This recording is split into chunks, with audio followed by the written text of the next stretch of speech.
CJI D Y Chandrachud ने कहा, ये एक अनूठा सम्मेलन है जिसे पंजाब और हरियाणा उच्च न्यायालय द्वारा कृत्रिम बुद्धिमत्ता सहित प्रौद्योगिकी के विभिन्न पहलुओं पर चर्चा करने के लिए आयोजित किया गया है। देश भर से न्यायाधीश यहाँ आए हैं और मुझे लगता है कि ये भारतीय न्यायपालिका के न्याय तक पहुँच के संदेश को आम नागरिकों तक पहुंचाने की एक बहुत महत्वपूर्ण पहल होगी।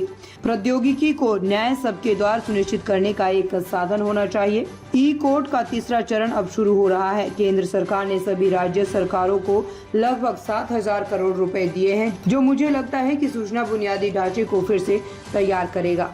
This is a unique conference which has been organized by the Punjab and Haryana High Court to discuss various aspects of technology, including artificial intelligence. Judges from all over the country have come here, and I think this will be a very important initiative to take the message of the Indian judiciary of access to justice to common citizens.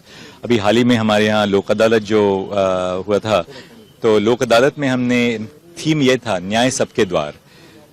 So technology should be a means of ensuring न्याय सबके द्वार. जी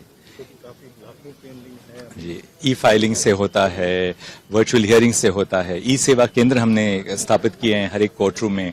तो करीब 18,000 court establishments हैं सारे देश में. हर एक कोर्ट एस्टैब्लिशमेंट में एक ई सेवा केंद्र आएगा, ताकि कोई भी नागरिक हो जिनके पास ये सारी उपलब्धियां नहीं हैं, तभी हम उनको करेंगे. अभी नहीं हो जाएगा, क्योंकि ई कोर्ट्स फेज 3 अब ई कोर्ट्स का फेज 3 शुरू हो रहा है. तो करीब इसमें 7,000 करोड़ रुपए की लागत केंद्रीय शासन ने दे दी है सारे राज्य सरकारों को. तो इससे सारा इंफॉर्मेशन और कम्युनिकेशंस टेक्नोलॉजी का जो इंफ्रास्ट्रक्चर है वो इसमें रीजनरेट कर देंगे. आपने बहुत अच्छा इनिशिएटिव लिया कि सुप्रीम कोर्ट में सारी जजेस की सीट्स आप पूरी फुल रखते हैं. अच्छा, जो यहाँ पर हाई कोर्ट है जितनी भी, उसमें काफी शॉर्टेज रहती है. पंजाब हाई कोर्ट में तो थोड़ा सब्र रखिए, वहां पर भी फुल हो जाएगा.